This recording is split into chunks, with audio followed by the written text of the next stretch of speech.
I think there was serendipity where I was writing on the kitchen. I had been writing on the kitchen table. It was a quiet moment, a quiet morning, and I was writing, and I got up to go somewhere and do something. And in the interim, Ishmael came over. Francisco opened the door for Ishmael, and they always talked in the kitchen. And I wasn't aware that Ishmael Reed was coming over. And so my writing was on the table, Jake, and in my absence, they got nosy. They got nosy, and they started reading. Ishmael started reading what I was writing, and when I came back in the kitchen, the conversation. Now I've heard different versions of the conversation. Ishmael tells me, he said, I dare you to let me make this into a book. I dare you. I dare you to let me publish this. And he might have said that. He probably did. And I think it was like everyone was laughing, and I was like, and then I thought about it, a book. So in that moment, I think I I was open to the idea. Yeah, a book. Why not? Why not? We were just free people, so it was like, why not? Why not? And I don't know. The amazing thing, Jake, I don't know that Ishmael had ever published a book before.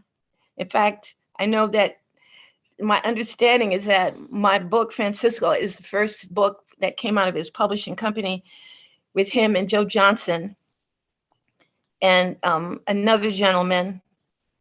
And that was those little writings that I was obedient to, had a moment where more life was breathed into it by Ishmael reading it and wanting to make it into a book. And I think initially I felt invaded, like I grabbed it and said, wait, who gave you permission to read my writing? This wasn't for you to read, who told you could read my stuff? He said, I read it and I'm going to publish it. I dare you to let me publish it. And I was like, ah. So, it was kind of like that. But we were great, great fun friends. Ishmael would just come over a lot of times, and he would just have books and books, and he would just teach us like a professor. Like a young writer asked me about writing, and I told her, she said something about structure. She was concerned with structure, and I told her, I said, my suggestion to you is do not worry about the structure. Write what you feel, write what you're hearing. Just write it. And when you go back and you start to edit, then you can worry, for lack of a better word, or concern yourself with the structure, but capture what you're feeling. Start there. Capture what you're feeling. Capture that moment when you hear words and an idea and a story coming to you. Go get your pen or your computer or whatever and start. Just capture it, the feeling, and then you can go back when you want to get it ready to send to an editor or a publishing company or publish yourself. You can go back and construct it, but for me, the foundation of writing is listening and just letting it flow through you and capturing it, writing it down as humanly possible as it comes to you.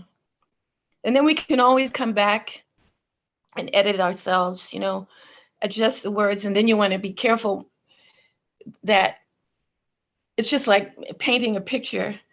Like you can start doing too much. So then you have to listen, like when okay, let it be, let it be, let it be. So the writings, that's my suggestion to young people, to truly trust what you're feeling.